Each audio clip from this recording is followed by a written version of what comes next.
This was Mike Tyson on Saturday night as he bit off part of Evander Holyfield's ear. I can't believe what I'm seeing, fellas. This was Mike Tyson Monday as he apologized. Evander, I'm sorry. You're a champion. I respect that. So which is the real Mike Tyson? And which Tyson will get in the ring when, if there's a next time? What goes through Mike Tyson's mind to make him commit such a barbaric act? It was disgusting, despicable, disgraceful. Chris Hansen with the two faces of Tyson. And heavyweight champion Evander Holyfield speaks out tonight to Dateline in his first primetime interview since the fight of the century. The first thing in my mind is to bite him back. Will he ever fight Tyson again? Evander Holyfield, a Dateline exclusive. Still ahead. You can see it. You can see it. The two faces of Mike Tyson. I was wrong. And I expect to pay the price like a man. And what does Evander Holyfield think of Tyson's apology? His first primetime interview since the bite.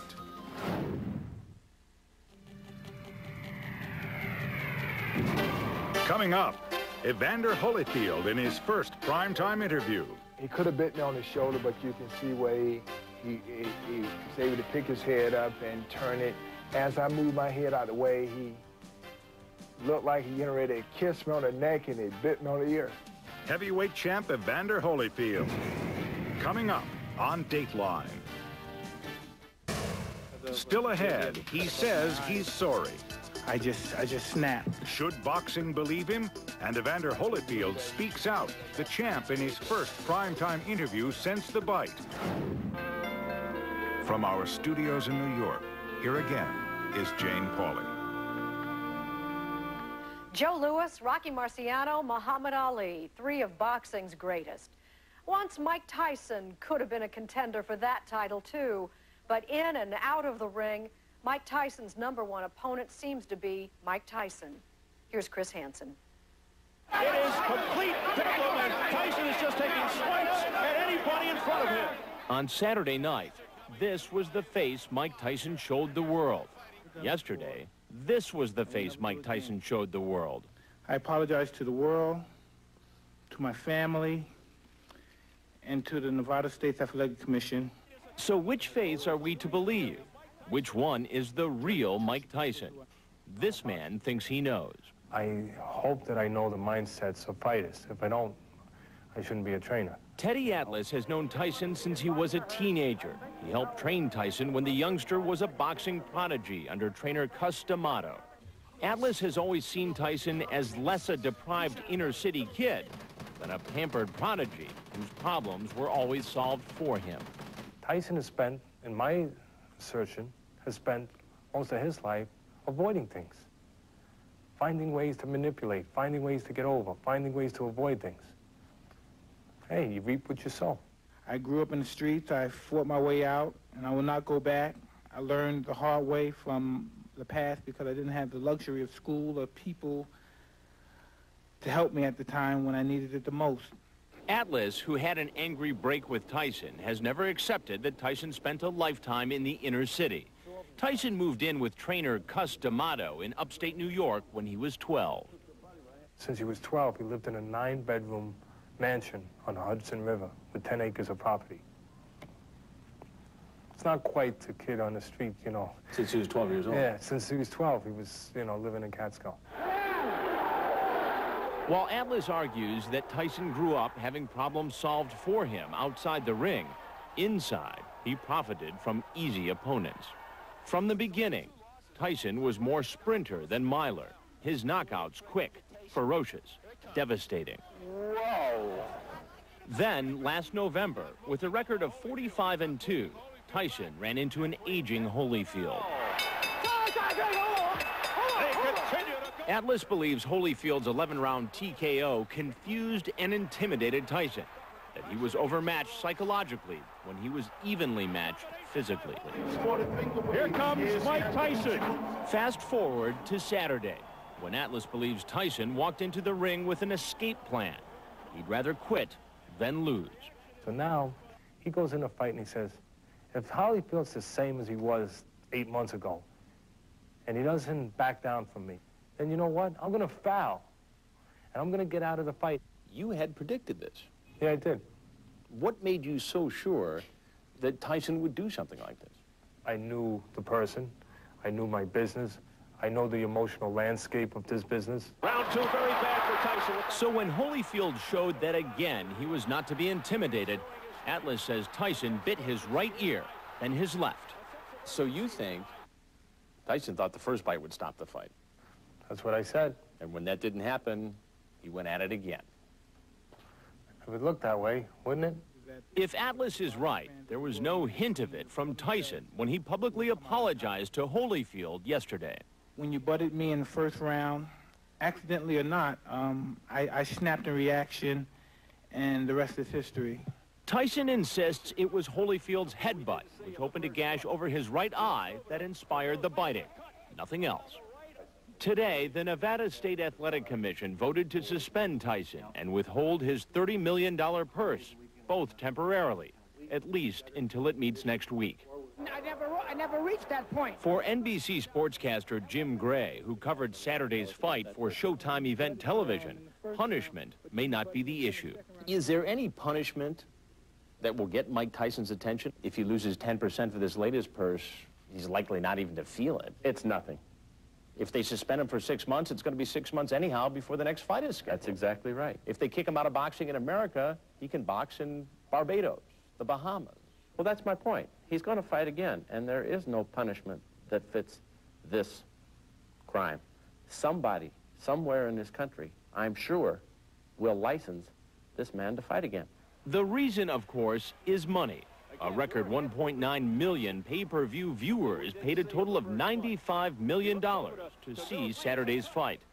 And longtime boxing writer Bert Sugar says that while Tyson may be a loser in the ring, he's still a winner at the box office. He has a tremendous appeal. For skills, he's washed up. His prime is so far behind him, he can't see it in his rearview mirror. As for his attraction, he's eminently saleable. Just a short time ago, I spoke by satellite with Evander Holyfield. What were you thinking, Evander, when he bit you the first time in the ring? Well, I know I was thinking. I was very upset, and I was close to losing my cool, and I didn't really want to do what the first thing that hit my mind. The first thing in my mind is to bite him back. You jumped up in the air. Was that in pain? Was it in anger and outrage? What was that? Well, pain, outrage, and every emotion and feeling that a person would, you know, it's just as someone hitting their finger with a hammer. It hurts. How did you think Mills Lane, the referee, handled the situation? He allowed the fight to continue after the first bite. You agreed with that? Well, you know, he was looking at me. I couldn't see my ear. And one thing I realized that my ear wouldn't prohibit me from actually fighting itself. You wanted this fight to continue. Well, I did, but I wanted it to go for the wrong reason. I just was thinking about revenge more so than going out there boxing the fight that will allow me to win. And when he bit you the second time, what were you thinking then? You know, I was going to get him back. I just wanted to get him back, and the bell rung, and I came back to the corner, and I was ticked off. Then Mill Lane came over there and seen the ear, then he just called the fight off. Were you glad at that point that the fight was stopped? No, I wasn't happy because I realized that I wanted to do it myself, but in one sense or another, when it was over, I thought about what type of fight I probably would have fought. I probably would have fought his fight instead of my fight. You're saying, given the way you were feeling, this fight could have gotten very much out of control, even beyond what happened there. There's no doubt, because one thing is that if a man been bit twice and things like that continue to happen, then what's going to happen is that I'm going to feel that I'm going to have to do the same thing that he's doing to make the fight even. Mike Tyson says he was reacting to you headbutting him. Did you do that intentionally? Well, I don't feel that I headbutt him in no way. If you see... Well, how did his eye get cut? Well, I hit him with a left hook. Have you gone back and looked at the replay of Saturday night's fight? I've watched about 10, 11 times already. Do you cringe when you see him bite you? Well, no. It surprised me to see it the first time. how he put himself in a position to do it. What do you mean? Well, you know, he could have bit me on the shoulder, but you can see where he was able to pick his head up and turn it. As I moved my head out of the way, he looked like he getting ready to kiss me on the neck, and he bit me on the ear. How are the bite wounds? Oh, they fine. Everything's okay. Are you still in pain? No. The pain been over yesterday. What's the most despicable thing about this, in your mind, Evander? I truly believe it's the second time that he did it was really the breaking point for me. The first time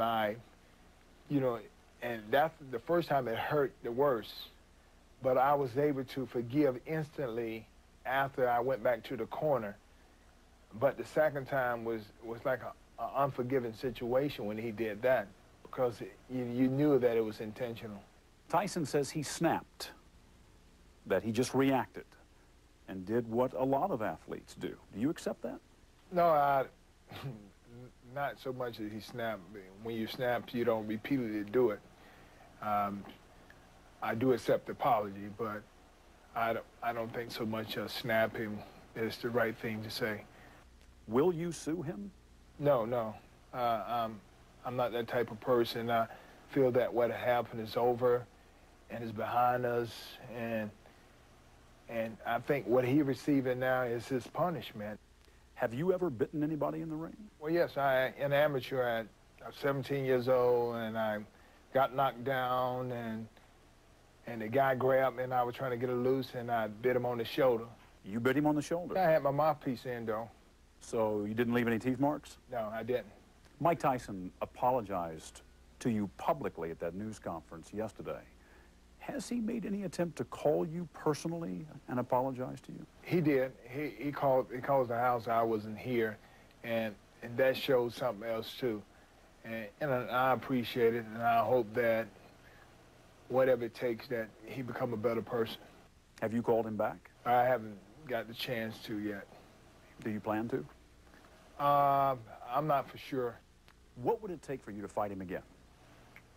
I truly believe that after he come off his suspension and he fight the proper fights, and then if the fight come about then it's something that the people want to see, I'm more than welcome it. Are you still angry at him? No, I have a forgiving heart. You know, what happened, and you know, it's behind us, and he said that he was going to seek to get counsel to be better, and I hope that he do. Is there anything you want to say to Mike Tyson tonight? No more than I love him. I hope he get better. And we'll be right back.